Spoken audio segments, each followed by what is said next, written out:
Hey, Michael, can you hear me? I can hear you. Can you hear me? Perfect. Yeah, I can hear you. Let me turn it up just a little bit. Okay.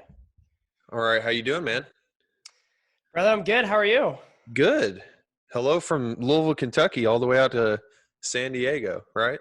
Yeah, man, you got it. I was actually born in Kentucky, What part? a little town called Somerset. Wow, It's dude, about an that's Northern hour south Kentucky. of Lexington, I believe. Yeah, that's North Kentucky. I was born in Paducah, if you know where that is. Okay, cool. Not well. I've been there a few times. I've been back to Lexington a few times. I haven't lived in Kentucky since I was 4. We moved very early, but um, dude, it's an awesome state. Love it Yeah, a man. lot. I've been out to California a couple times, not as much as I would have liked, but I was out in San Diego for a CrossFit competition for my buddy, and Come on. yeah, it's a big fitness kind of guru area out there. So we really enjoyed it, and also the weather is perfect 100% of the time. So Yeah, that's not a bad thing. It was 55 today and it was unusually cold. So this is wow, a bad winter day and it's 55 and sunny. So it was 19 degrees over here. Count your blessings. oh, no. Oh, no. Well, we pay for it in taxes. Oh yeah, no doubt. I got a friend. She's a nurse, and she's actually going to move out there for like a program. And everybody was just like shaking their head just the whole time, Oh just yeah. not understanding why she was doing that. But regardless, brother, it's good to have you on the show. Thank you. Glad to be here. Yeah, seriously. When I talked to you originally and scheduled you to be on the show and everything, I had some things in mind that I kind of wanted to talk about. But this last week has been so insane as far as what's going on with, the stock market and this Reddit thread that has toppled basically the entire Wall Street. And a lot of it like kind of makes me giddy, but it also makes me want to throw up a little bit. And so I'm having trouble explaining it to people on exactly what's going on. But I just kind of wanted to get your take on everything that's kind of happening. Yeah, great question. Big question. I man, I really enjoy covering the financial market, especially where it blends with politics, because that's my background. But I love to even just follow the markets for my own pleasure as well, and also just my own growth. And so it's something that I've been watching for a little while. I was actually a part of the Reddit thread before this news broke. Wow. Um, so Wall Street Bets is what it's called, and essentially the backstory is a few months ago, there was an investor that popped on the thread that said, I have 50 grand that I'm putting into GameStop. Nobody sees any value in this company, but I do. And nobody knows his name, but he has this little handle. So this mystery investor started this chain of essentially depositing 50 grand and kept investing. And then Michael Burry, who's a doctor out of Palo Alto. In fact, there's a old movie, not old, it's a few years old. It's called The Big Short, that was about him and a That group was of the guy Christian investors. Bale played. Yeah, Right. exactly, exactly. So that's Dr. Burry. He actually, he predicted the '08 financial crisis. He saw the housing market uh, bubble burst. He knew it Mm-hmm. was going to happen 2 years in advance, tried to warn people, and they didn't take him seriously, and he ended up being right.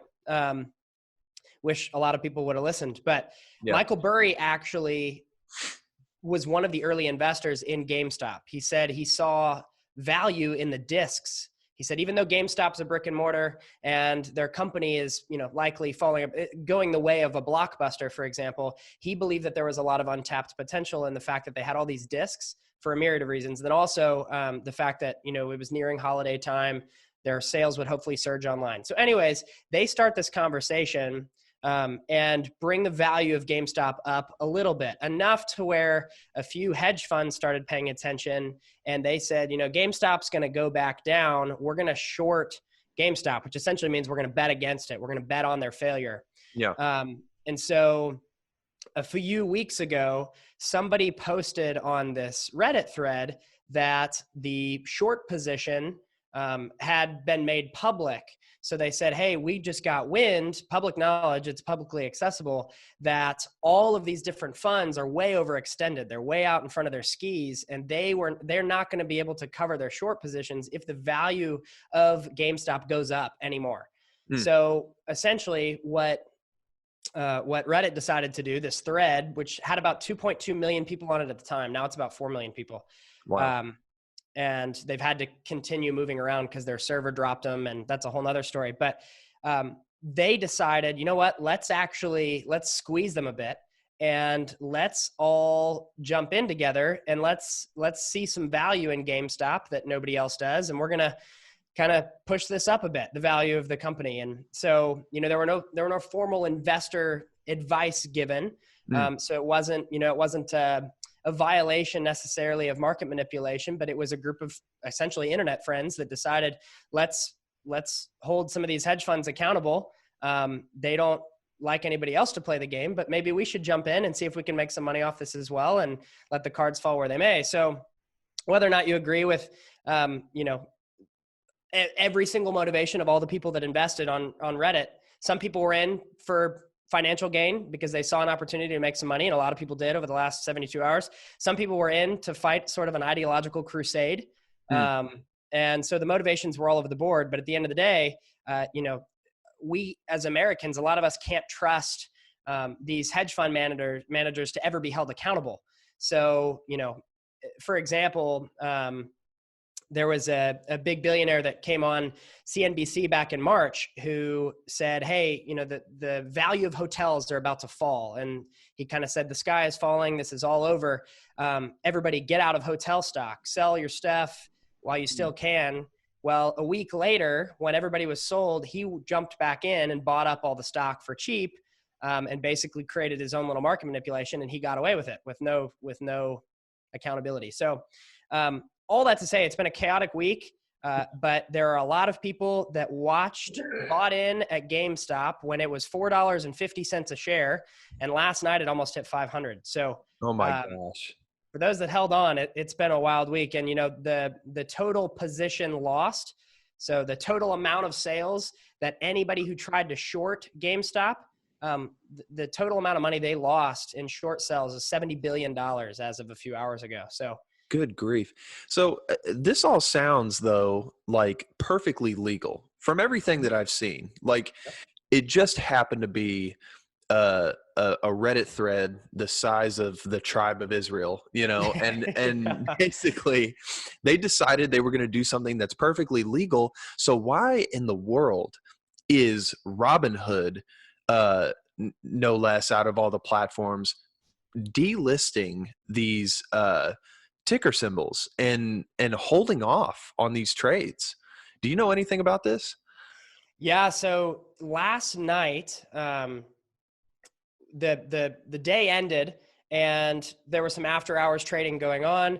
And then just before market opened this morning, so sort of middle of the night for me in California, but East Coast, the day was about to begin. Robinhood announced that they were going to restrict any retail investors, which are individual investors like you or me, if we were to invest on Robinhood, restrict access to buy any more GameStop, as well as AMC.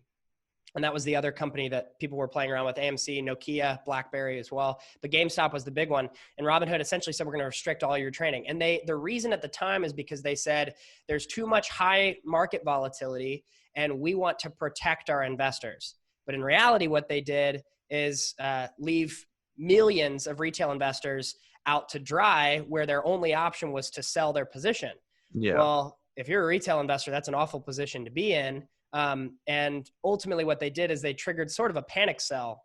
And the reality is 50% of all Robinhood investors had some sort of percentage of a share in GameStop. So this was half of their entire base that they just cut off from growing a key part of their portfolio. There's a lot of speculation as to why. There's a lot of questions as to what's going on behind the scenes. And more is getting revealed as the day is going on. And one thing we do know for sure is that what happened when they restricted anybody from buying more GameStop, it dropped the price enough to where a lot of the hedge funds that were overexposed, they were out in front of their skis, were able to shore up their position. Because, the way a short essentially works is if I take, 100 shares from my broker, I've got to give those 100 shares back. So I sell it Right. while it's high, counting on the fact that it'll drop again. Well, they're not going to go back and buy up those 100 shares again until it drops to a point where they don't lose all their capital. So that Robinhood restriction allowed for those hedge funds to get out of the water. Okay. Not all of them, but a lot of them. And so you have a lot of retail investors like me that are rather frustrated with Robinhood because we saw them deliberately prioritize allowing for mingling in the market for the billionaires, but not for average Americans. So I canceled my Robinhood account this morning, said I'm done. I saw something like it was like either 8,000 or 80,000 people gave Robinhood a 1-star review all at once, like Yep. just on the App Store. Almost got it deleted off the App Store. But I mean, what is the move now from this point? Because, young men like us, who we want to get ambitious about, saving up money and then trying to have our money work for us. But it seems like we're playing a rigged game here. So I don't even know what my advice would be for other people. I've heard a lot of things like, I was on TikTok a little bit today, but of course, if you have TikTok, you'll see like every other TikTok is about this whole stock thing and what's going on. But a lot of people are saying the atmosphere and the mindset and all that is going to start shifting towards Bitcoin. Do you have any opinions on basically, where this momentum is going to go and if it'll go into cryptocurrency? Great question. My easy answer is to say that it will go anywhere that's decentralized. Hmm. So the reason people love crypto isn't necessarily even because I'll say this, the reason a majority of people love crypto isn't even because they actually like crypto itself. It's because they like a decentralized, the blockchain style of investing where they know that they have a little more personal agency over their assets. Whereas, we learned last night, this is a great example. What Robinhood did shows truly how centralized some of the key figures within our financial institutions in the United States would like our society to be. There's been a long push, and I know that you're a fellow believer as well. We see this Mm-hmm. all the way back in the scriptures. Yeah. There's a push always amongst a certain group of people to centralize everything, and then unless you're willing to play by their rules, they'll kick you out. And Yeah. so we see that from the beginning of the scriptures all the way till the end.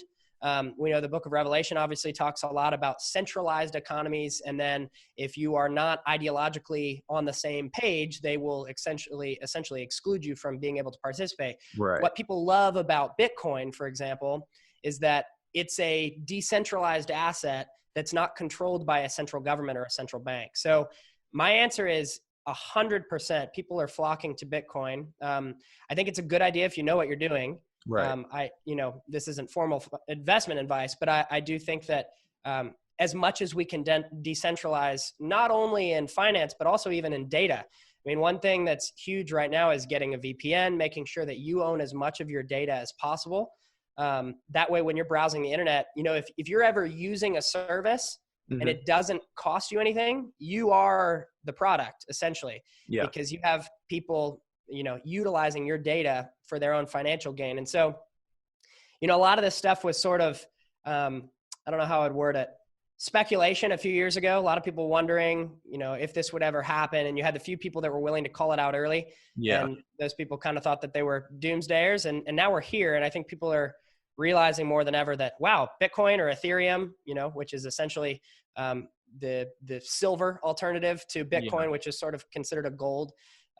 Those are looking really bright because they just give people more agency over their own Yeah. portfolio. It's funny. Dave Ramsey has kind of been my focal point of just financial advice.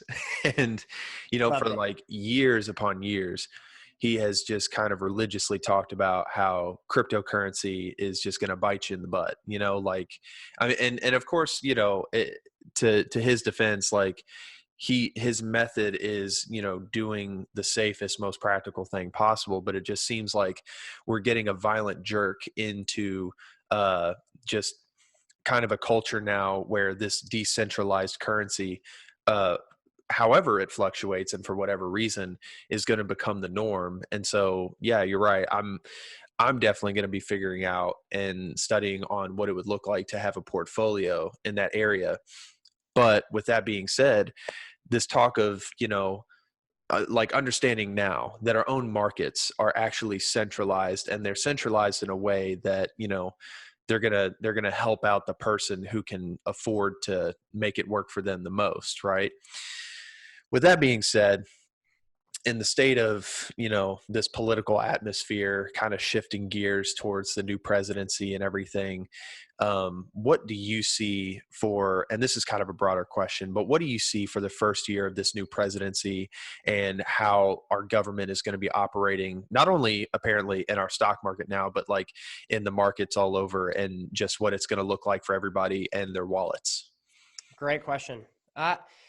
There are a lot of different answers I could give to that, depending on what specific topics we were talking about. But I'd say a few things that initially come to mind would be, Janet Yellen, who's the new Treasury Secretary. Mm-hmm. She is, unfortunately, to my own subjective opinion, she is the very type of figure that you'd sort of staple onto centralization. I mean, she is someone who, in fact, Melvin Capital, who is one of the key hedge funds that had shorted GameStop's shares throughout the last few weeks, they were the ones most exposed to this. They ate up their entire capital trying to cover their losses, and a company called Citadel had to come and help give them some money to basically keep them above water. Well, Janet Yellen, our Treasury Secretary, has made $810,000 from Citadel over the last 2 years just for speaking engagements, which, if you know sort of the regulatory world and the stock market world, you know that speaking wasn't why she was paid $810,000. She was paid $810,000 for her loyalty. Right. And that's $810,000 of $7 million she made from similar companies over the past few years. So I think initial things I'm looking out for are, how does she conduct herself with the Treasury? Mm-hmm. How hard do they come down on decentralized currencies? She has definitely spoken some hesitancy she has toward Bitcoin and some of these other cryptocurrencies. So, I've really tried to tell people, again, just personal opinion, don't put too much stake in those until we know how this current administration is going to respond. Because if all of a sudden they come out and say, hey, we want to regulate this, Right. and if that's in a way in which is sort of oppressive to the decentralized aspect of it, that spooks some people. And so that's one thing to watch out for, is just what does she end up actually looking like when it comes to sort of monetary ideology and practice. The other big thing is China. I think that China affects us way more than we realize. They will continue affecting us way more than we realize. Mm-hmm. And I think that, it's a very telling sign that China was the only major company that had positive economic growth in 2020. So while we really suffered in our economy here, and the EU did as well, China's doing better than ever. One could argue, depending on what perspective you're looking at it from. So that's concerning to me. I think China is definitely our greatest geopolitical threat. So I'm interested and curious to see how the Biden administration will respond to that. What I've tried to say right now is, like, I'm not making any big purchases. I'm sitting for a bit, and I'm waiting to see kind of how the cookie crumbles. And, I think that the last thing that I would reiterate is that the current administration is one that really loves Wall Street. And so and Wall Street loves them. I mean, 70% of income earners, the highest 70% of income that was earned in the United States, the people who earned that income voted for the current administration. So, I think there used to be this conception, or this perception that, the Democrats were the party of the little guy and the Republicans are the party of the corporate banks. And that's not really the case anymore. If you follow the money, that's not the reality. The conservative movement's sort of undergone much more of a populist sort of for the people, working class, America first sort of move, whereas the Democrat Party's embraced more of a corporatism, more of a sort of establishment. So, Dave Ramsey, if his goal is long-term security, not a ton of gains, but just steady reliability, that's still going to be there in the next year. I think 401ks and retirement savings will definitely hurt a little bit, but people, if they hold on, they'll make it through. But the concern for me is when we talk about the current administration's love for these larger networks of centralization, like the World Economic Forum, International Monetary Fund, the European Union, the United Nations. The World Economic Forum is meeting right now, virtually, from the 25th through the 29th. And they're discussing what they call the Great Reset, the Davos agenda. And it's their plans for sort of centralization, where the big governments of the world blend with what they call stakeholder capitalism. So these global stakeholders, and they basically try to centralize as much as the economy so that they can continue to protect, climate change or whatever these different issues are. John Kerry, who's Biden's sort of go-to guy for a lot of this international work, he has mentioned that, Biden is a great admirer of this plan, and he believes it'll roll out even faster than any of us realize. That's a direct quote from Kerry. So that is something that's concerning to me, that causes me to have any sort of hesitancy to jump in on anything that's even remotely centralized at the moment. Let me give you a double-sided question involving the Great Reset. Okay. Can you give me basically your explanation on, for one, why as Christians should we be concerned about the Great Reset, and then why as a democratic or a republic country of America, why we should also be concerned about the Great Reset? Great question. Really good question. Thank you. So in Genesis, we have the story of the Tower of Babel. And it's interesting because in our minds today, we love the word unity. Our culture loves the word unity. We just want unity. The reality, though, is if you come through the scriptures, God doesn't just endorse blanket unity. It's always a very specific type of unity. So if I have to sacrifice my values, compromise what's important to myself and what I believe to be important to the Lord as I come through the scriptures, that is not a unity worth pursuing. It's actually a false sort of unity. What you saw at the Tower of Babel is you had a whole population that was pursuing human advancement. They believed that if we work together and we all unify and we build this tower, we can reach the heavens and we can become like God. It sounded like a noble pursuit, but in reality, it was a unity that was pursued outside of submission to God. So what did God do? He actually purposely scattered them and brought a disunity to that group. So today, if you tell, a lot of sort of the progressive Christian crowd today that, God actually, there are multiple times throughout the scriptures, the most notable early one being that Tower of Babel example, that God actually caused disunity when it wasn't founded in him, that can sound like a shocking concept. So to answer the Christian piece, I'd say, the Great Reset has a lot of ethical questions attached to it that I think should give every Christian pause. The Great Reset is an idea that's prompted by an ideology called transhumanism, which is basically the belief that, if we fully experience the fullness of our human potential, we can actually cause the next step in our human evolution is really the goal of transhumanism, that we've hit a point where naturally we're going to evolve as much as we can. And now it's up to us using technology to advance to our next state of humanity. And that may sound crazy or dystopian, but that's actually a belief shared by It doesn't sound crazy to me. I'll tell you that. Yeah. Considering the Neuralink is about to become an option, Exactly. 100%. That's a great example. So, other guys that are famous transhumanists, Craig Venter, who's in the genome space, Bill Gates is a transhumanist, Klaus Schwab. So for some of these people that believe that that's possible, that this almost utopia on earth is possible, that if only we can advance enough, we can reach the heavens. Well, what you'll find is that if you look at how they actually want to do that, it requires a lot of ethical compromise.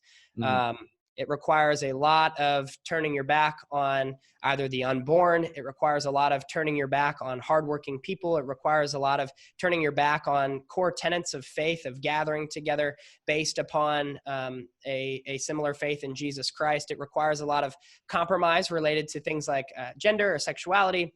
That's the Christian side. The American side, I would say, is this. The United States, I actually grew up in Canada. So once I left Kentucky, shortly after, I actually grew up the rest of the majority of my childhood in Canada. Hmm. And I can say this, I've spent time in about 16 other countries as well. A job that I had before what I'm currently doing caused me to travel a lot. The world looks to the United States as sort of the last beacon of a republic-style governmental system that prioritizes the rights and liberties of an individual. And that's not a common occurrence in other parts of the world. So if the United States were to give up its desire for a representative republic style government, where we have a lot of local agency and you have a lot of ability in your local environment to engage in your local community, your politics, your school board. If we give up the beautiful reality of the American experiment, where we actually can say, no, you know what, as a state, we're not going to do what our federal government's doing. If we give that up, which is sort of the move amongst the people in the United States that really want the Great Reset, they'd love for us all to unify under this idea and then pursue it on a national basis. Yeah. The world has nowhere to look to. So I think that we as Americans also have to recognize the position that we're in, that we sort of have been one of the last bodyguards against a sort of unhealthy globalism. And if we don't recognize that, unfortunately, there's a lot of people that would love to just move forward without that aspect of the American experiment, which would be a bummer. So does that answer your question? It does. It really does. I think it puts it in a good perspective, and it gives a good kind of scope to like look through as far as like what to look for in the future, because I really think that a lot of people right now are saying that the country's being divided up by race or by financial status, but it seems more and more to me every day like it's becoming more and more of like a war on ideas, basically. And so ideologies are being challenged left and right. And for me, it's very, very important that everybody figures out what they believe and why they believe in it. And I appreciate that there's such a informed position, both as a Christian and as an American, on, like just addressing these certain issues and why we should be concerned about some of these things. Another thing that I wanted to shift into, because I saw that you posted something about it today, but obviously China is in our scope no matter what. Simply not just because of Wuhan, but because of their growing economy, also because their sort of, in my mind, reckless abandonment for intellectual theft and innovation. And I wanted to ask you, basically, as far as the genocide and the relocation of Muslim Uyghurs in China, their growing relentless economy, and what our relations are going to look like in the future with this administration. What are your biggest concerns? Do you have anything that you would like to know about, like, as soon as possible? And just what's your overall opinion? Yeah, great question. Two big things come to mind immediately, which is I think we all deserve to know as Americans where our government stands on Taiwan. That's a really big topic, but essentially Taiwan desires independence. They desire to experience their own economy and their own standing in the world to be recognized by other entities, for Taipei to be seen as another global hub of business, not just because of its reliance on China, but because they're their own thing and pursuing their own vision. Now, China also sees Taiwan as their property and an island that they really would love to continue claiming for strategic advantage. And a long point of contention has been how the United States would respond to Taiwan, whether we would support them if China were to ever to move on something. China just tested Biden's strength on this last week. Xi Jinping actually ordered for the Chinese military to do flyovers of the. I saw that.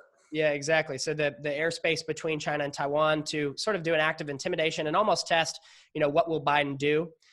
There was already a planned sea exploration through our Navy to enter the South China Sea. And continue to sort of patrol that area.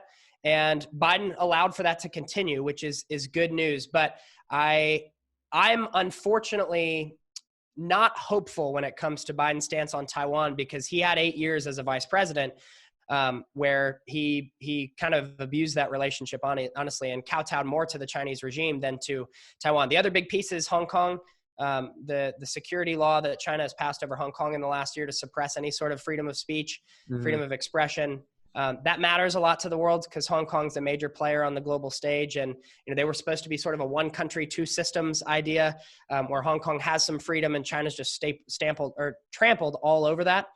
The last thing I'll say is that, the Trump administration, just before they left office, Mike Pompeo came out and formally declared that there is a genocide happening. The United States is going to recognize that there is a genocide taking place towards Uyghur Muslims. And that was a really important declaration, because we were the first major country on the world stage to call it that. And that's a really serious classification. The Biden administration has so far not been as eager to label it that way. Yeah. And Jen Psaki, the new press secretary, has purposely avoided questions about this issue. She keeps wanting to circle back. Yeah. I'm going to make a shirt. Yeah. I imagine she's getting dizzy from all the circling. But, that's unfortunate to me, because I think Americans deserve answers on that. And then the last thing I'll say is just, China, for example, with the World Economic Forum this week, Xi Jinping has been a major player. He's been able to speak multiple times. And he carries a lot of weight on the international stage. The only power that will restrict Xi Jinping from carrying the weight that he already does on the international stage will be the United States. And so if we're not willing to do that, it is very clearly China's intention to leapfrog over the United States in the next 5 to 6 years. So personally, I believe that it's more important than ever to have a very combative United States toward China's interests. Not causing a war or anything, but just really standing strong against them. And I haven't seen any indications that the Biden administration will do that yet. But I hope and pray. And no administration is beyond redemption. And so I pray that, there would be wise advisors around Biden that would say, hey, this is our greatest international threat, and we need to take this seriously. Yeah. Well, going along with that, just to kind of encase all of this and get it, bring it back to us here in America. I was literally on the phone with one of my best friends today, obviously talking about what seemed like pure crookedness in the market and with the stock market and Robinhood and all that. But on top of that, and then the censorship that takes place on Twitter and Facebook and Google removing Parler off of their app download page, and Apple threatening to do that as well. To me, I have not been able to give an intellectual Christian opinion of, like, I guess I want to say, where's the official tipping point? Where do we say this is enough? Like, or not like in a sense of retaliation, but it's like, when are we finally going to say it's gone too far? And in your opinion, what would you say would be the point of, like, there's no going back? There's no going back from here. Great question. I don't know if I have the most hopeful answer. I think we crossed the line 2 years ago, unfortunately. It's interesting. Facebook went from banning their first personality to banning the president of the United States in just 3 years. So they jumped on the slope and slid down fast. And, now today, Facebook has removed a Robinhood trading group from their platform. So it's not just political anymore. It's even if you challenge their partners within the markets, they'll remove your group. So that to me is concerning. And I think that I'll say this, we are past the point of no return to keep on going as usual. Yeah. So business as usual does not work anymore. It won't work. I have a podcast, and I've experienced censorship twice, and I've had to deal with that and learn how to navigate around that. People, if you're not already thinking about how to counteract, it's too late. We have to be. Right. And I think for Christians, we have a really sweet opportunity to prioritize community more than ever. I think that politics, our community engagement, our activism in our local communities has to become more local than ever. And the church is awesome at that. We need to meet, and we need to be able to gather in person and get together and press in together and engage in community. But that's what we're best at is getting out in the local community. We've got to be willing to do that in politics. I tell people all the time, run for your school board, run for your city council, because you're the last stop between tyranny and your local community. You know, in California, we've had the most strict COVID lockdowns in the country, and the highest cases, which is ironic because that should show you that lockdowns don't work. But, you know, one thing that's been a saving grace is that there have been a few local communities that have basically said, no, like the buck stops here. We're not doing it. So we had a local county supervisor, even in San Diego County, that just said, no, Governor, we're not doing it. We're not going to put up with it anymore. I think that needs to become the default position to a lot of the tyrannical moves that are happening, is just people saying, as for me and my community, we're not going to do it.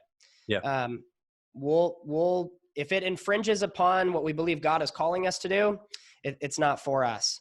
Doesn't mean we don't honor you. It just means we're not going to go business as usual. We are going to try to find different platforms. We are going to try to really raise awareness about this. We're not just going to roll over and not speak up. And because the reality is too, you know, we as Christians could set the example for the rest of the country. A lot of people think that, you know, censorship will just stop with a certain group. But in the end, you know, we know from 20th century history that censorship never actually stops. It just always finds a new group to target. So if you're not hit by it yet, it'll eventually hit you.